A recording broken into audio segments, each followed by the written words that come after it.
Hey WhatsApp guys, this is me Lovejeet Arora. स्वागत है आप सभी बच्चों का आज की इस कक्षा के अंदर। आज हम लोग जानने वाले हैं कि हमारी CSV फाइल में जो हमने राइट रो एंड रोज का इस्तेमाल किया था, अब हम रीड कैसे कर सकते हैं। मतलब उन दोनों फंक्शन के थ्रू हमने डेटा को राइट कर लिया, बट कैसे हम रीड कर सकते हैं अपने डेटा को।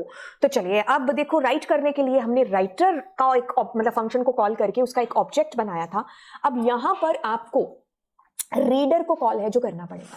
ठीक है, पहले तो हमने अपनी फाइल में डेटा डाल लिया, ओके कूल है। अब कहते हैं कि आप CSV के अंदर रीडर जो मेथड है, फंक्शन है, उसको कॉल करेंगे रीड करने के लिए डेटा को। ठीक है, each row in the CSV returned as a list. List के तौर पर आपके पास आपका डेटा आपको वापस है जो मिलेगा। अब ये कुछ 4-5 पॉइंट्स हैं जिनको हम ड्यूरिंग हमारी प्रोग्रामिंग के दौरान हम देख लेते हैं। थैंक यू अभी नहीं बोलेंगे। तो स्टार्ट करते हैं यहाँ पर कि हम रीड कैसे करें अपने डेटा को। तो चलिए, ये डेटा हमारी फाइल के अंदर राइट हो रखा था, तो अब मुझे डेटा को रीड कैसे करना है। रीड करने के लिए CSV डॉट रीडर को मैं कॉल करूंगी। ठीक है, अब उसके अंदर मैं अपनी फाइल के ऑब्जेक्ट को डाल दूंगी जिसके अंदर मेरा डेटा है। ठीक है, ये डाइट प्लान मेरी फाइल है ना, जो इसका एक ऑब्जेक्ट बना लिया ना मैंने फाइल, अब इसको मैंने इसके अंदर डाला। ये बिल्कुल वैसे ही हुआ जैसे राइटर में आपने फाइल डाली थी।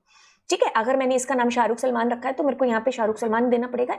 सेम यहाँ पर मुझे करना है। तो मैंने कहा कुछ ऐसे, ठीक है, अब मैं इसको किसी में रिसीव कर लेती हूँ।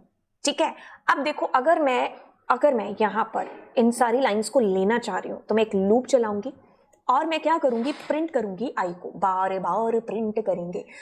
इसने कहा कि फाइल इज नॉट रीडेबल। किसी बच्चे को रीजन समझ में आया?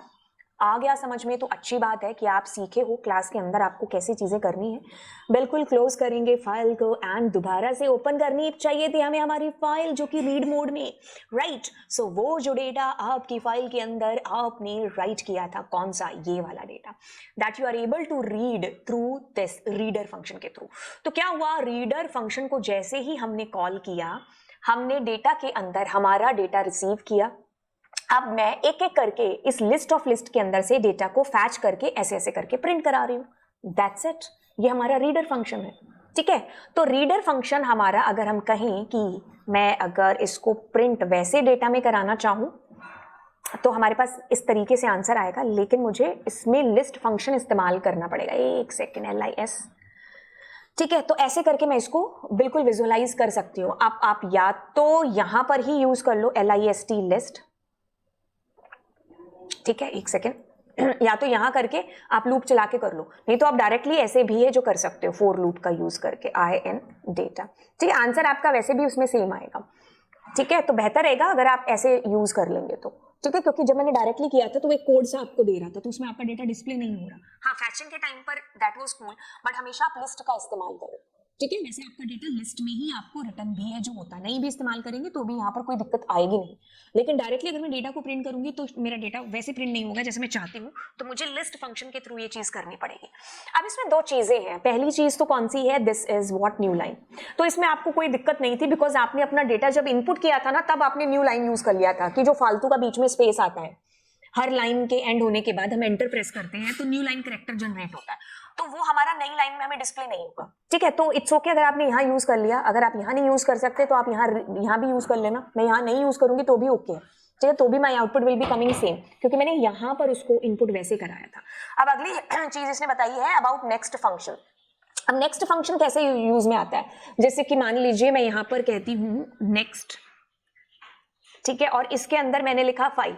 तो देखो, मेरी जब फाइल की बात करी तो उसमें पहली रो ये है, दूसरी ये है, तीसरी ये है। जैसे मैं इसको करूंगी तो पहली ऊपर वाली रो मेरी क्या हो जाएगी, यहाँ पर एक तरीके से मुझे नहीं डिस्प्ले हो रही है, तो मतलब जो पॉइंटर है ना वो अगली रो में है।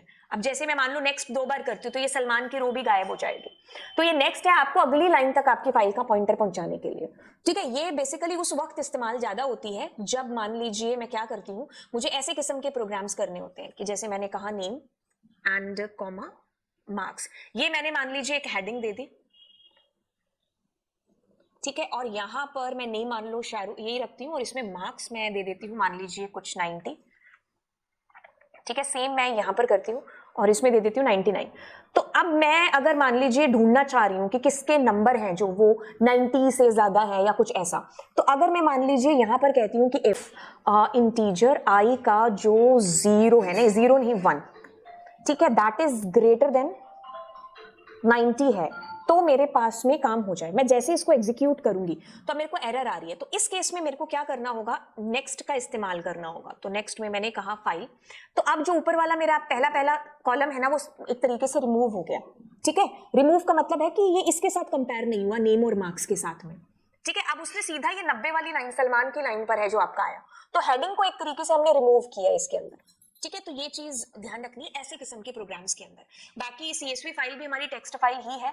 ठीक है, और टेक्स्ट फाइल है इसलिए हमें उसको इंटीजर में ही कन्वर्ट करना होगा क्योंकि उसके अंदर भी डेटा टेक्स्ट की फॉर्म में ही जाता है। ठीक है, तो दिस वाज कि हमने कैसे अपने डेटा को राइट एंड रीड कराया।